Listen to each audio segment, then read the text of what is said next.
नमस्कार, बहुत स्वागत है आप सभी का। आप देख रहे हैं भारत 24 और आपके साथ मैं हूं अमृता गर्ग। और आइए अब जानिए कुछ राजकाज की बातें। एक अकेला सब पर भारी। प्रधानमंत्री नरेंद्र मोदी का कल लोकसभा में ट्रेलर और आज राज्यसभा में पूरी पिक्चर। कल लोकसभा में दिखी मोदी की ललकार, आज देश ने देखी राज्यसभा में मोदी की दहाड़। कल भाषण जोरदार, आज जवाब धमाकेदार। मोदी के दूसरे राउंड अटैक से परेशान दिखा विपक्ष। आरोपों की कीचड़मयी बौछार पर गुलाली जवाब। हर मुद्दे पर चुन चुन कर मोदी के विपक्ष पर प्रहार। नेहरू महान तो क्यों नहीं सरनाम। अब राज्यसभा में नरेंद्र मोदी के विपक्ष पर तंज। मोदी की स्पीच शुरू होने से पहले ही विपक्ष की नारेबाजी। 90 मिनट के भाषण में मोदी के विपक्ष गांधी परिवार पर प्रहार। देश देख रहा, एक अकेला कितनों पर भारी पड़ रहा। नारे बोलने के लिए भी लोग बदलने पड़ रहे। मैं अकेला घंटे भर से बिना रुके बोल रहा हूं। उनके अंदर हौसला नहीं, बचने का रास्ता ढूंढ रहे। कांग्रेस की पीढ़ी का कोई व्यक्ति नेहरू सरनेम से डरता क्यों है। देश किसी एक परिवार की जागीर नहीं। जितना कीचड़ उछालोगे उतना कमल खिलेगा। कीचड़ उनके पास था, मेरे पास गुलाल है। यहाँ कलबुर्गी दौरे को लेकर मोदी का खड़गे पर तंज। जनता आपका खाता बंद कर रही, रोना यहां रो रहे हैं।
राज्यसभा में नरेंद्र मोदी के विपक्ष पर तंज।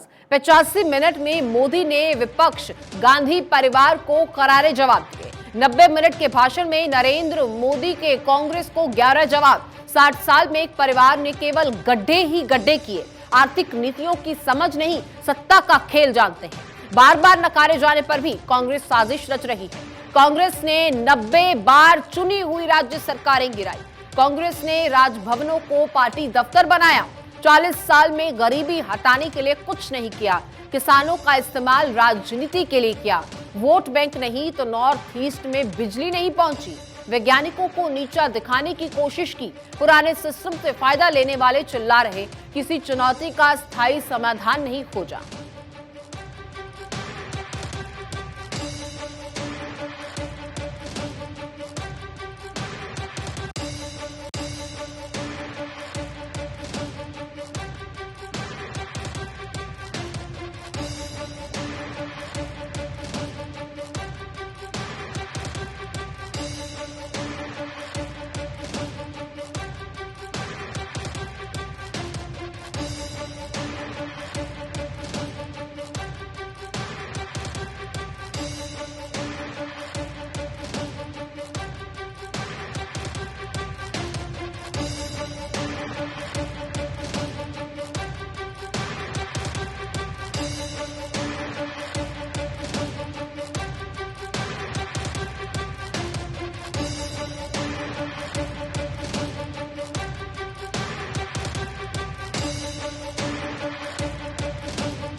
देश ने देखा एक अकेला कितनों पर भारी पड़ा। राज्यसभा में प्रधानमंत्री नरेंद्र मोदी का करारा जवाब। 1.5 घंटे तक कांग्रेस को जमकर घेरा। प्रधानमंत्री मोदी ने इस दौरान विपक्ष पर लगातार हंगामे किए, लेकिन प्रधानमंत्री नरेंद्र मोदी ने अनवरत जारी रखा अपना जवाब। अब नेहरू इंदिरा गांधी तक के लिए फैसलों पर घेरा और कांग्रेस को कहा, कांग्रेस के 60 साल में केवल गड्ढे ही गड्ढे। नेहरू महान तो सरनेम क्यों नहीं लगाते? नेहरू सरनेम लिखने में इन्हें शर्मिंदगी क्यों? गांधी परिवार नेहरू सरनेम से क्यों डरता है, जबकि हम पर नेहरू की अनदेखी का आरोप लगाते हैं? अनुच्छेद 356 का कांग्रेस ने 90 बार दुरुपयोग किया। इंदिरा गांधी ने 50 बार 356 का दुरुपयोग किया। वामपंथी डीएमके से लेकर शरद पवार तक की सरकारें गिराई और अपने जवाब के अंत में मोदी ने कर डाली विपक्ष पर जोरदार टिप्पणी। कहा, देश देख रहा है एक अकेला कितनों पर भारी पड़ रहा है।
लेट्स इंस्पायर बिहार की व्यथा।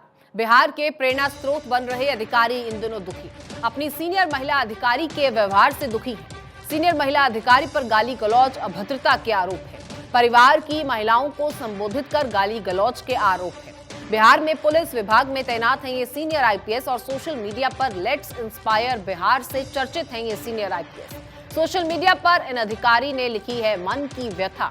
यात्री मन व्याकुल है, बंधनों से मुक्त होना चाहता है। डीजी मैडम से गालियां सुन रहा हूं, आज वास्तव में द्रवित हूं। हालांकि कुछ देर बाद ही सोशल मीडिया से इस पोस्ट को डिलीट कर दिया गया, लेकिन सोशल मीडिया पर अब वायरल हो रहे हैं इस पोस्ट के स्क्रीनशॉट्स। कुछ पुरानी पोस्ट भी दे रही हैं अधिकारी के दुख की गवाही। बिहार में इन दिनों बदजुबानी के लिए चर्चा में हैं ब्यूरोक्रेट्स। कुछ दिन पहले भी वीडियो में सीनियर ब्यूरोक्रेट्स दे रहे थे गालियां। सीनियर ब्यूरोक्रेट्स के अधीनस्थ को गाली देने का वीडियो हुआ था वायरल।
नहीं थम रही महाराष्ट्र कांग्रेस में अंतर्कल है। थोराट के बाद पटोले भी हटेंगे। अब कांग्रेस विधायक दल के नेता पद से इस्तीफा दे चुके हैं थोराट और नाना पटोले के साथ काम करना मुश्किल होने के लगाए आरोप। हालांकि थोराट और पटोले दोनों को हटाने की पहले से तैयारी। रायपुर में कांग्रेस महाधिवेशन में हटाने की अटकलें थी और साथ ही कुछ और राज्यों में संगठन में बदलाव की चर्चाएं हैं, लेकिन थोराट ने इस्तीफा देकर आला कमान पर बनाया है दबाव। नासिक सीट पर सत्यजीत तांबे की उम्मीदवारी पर विवाद हुआ था। थोराट रिश्ते में सत्यजीत तांबे के मामा सुधीर को टिकट पर बेटे सत्यजीत ने भरा था नामांकन। अब सत्यजीत की जीत के बाद पटोले के खिलाफ कैंपेनिंग और थोराट ने इस्तीफा देकर किया आग में घी का काम। पटोले को सबसे पावरफुल नेताजी के वरदहस्त की चर्चाएं हैं। अब देखना होगा कि महाराष्ट्र के बारे में क्या होता है फैसला।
हेमंत सोरेन की क्या राजनीति है? क्या हेमंत का सरकार के लिए भाजपा से कोई समझौता है? झारखंड में भाजपा और जेएमएम के बीच घमासान। पिछले 2 सालों में कई बार सरकार पर सियासी संकट आए। हेमंत की सदस्यता जाने और गिरफ्तारी की अटकलें थी, लेकिन न सदस्यता गई और न गिरफ्तारी हुई। अब राज्यपाल रमेश बैस ने भी पॉलिटिकल बम फूटने के संकेत दिए थे। सियासी गलियारों में सवाल, क्या हेमंत का भाजपा से कोई समझौता है? जेपी नड्डा के बेटे के शादी समारोह में शामिल हुए थे हेमंत। गिरिराज सिंह से मुलाकात की फोटो भी वायरल हुई थी। कांग्रेस विरोधी केजरीवाल से भी मिले हेमंत, जबकि राज्य में हेमंत की सरकार 17 कांग्रेसी विधायकों के भरोसे है। आखिर क्यों कांग्रेसी विधायकों से बढ़ा रहे हैं मेल मुलाकात?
आखिर क्यों कम नहीं हो रही अदानी ग्रुप की मुश्किलें? अब नॉर्वे से आई चिंता बढ़ाने वाली खबर। नॉर्वे के वेल्थ फंड ने अडानी की कंपनियों में अपनी हिस्सेदारी बेच दी है। नॉर्वे के 1.35 लाख करोड़ डॉलर के वेल्थ फंड ने बताया है कि उसने अडानी ग्रुप कंपनियों में अपने बचे हुए शेयर्स को बेच दिया है। अब फंड में ESG रिस्क मॉनिटरिंग के हेड क्रिस्टोफर राइट ने कहा, हमने कई वर्षों से ESG इश्यूज पर अडानी की मॉनिटरिंग की है। फंड ने साल 2014 से और 2022 के आखिर में 5 अदानी कंपनियों के शेयरों को बेचा है। अब फंड ने अदानी पोर्ट सहित ग्रुप की 3 कंपनियों में निवेश किया।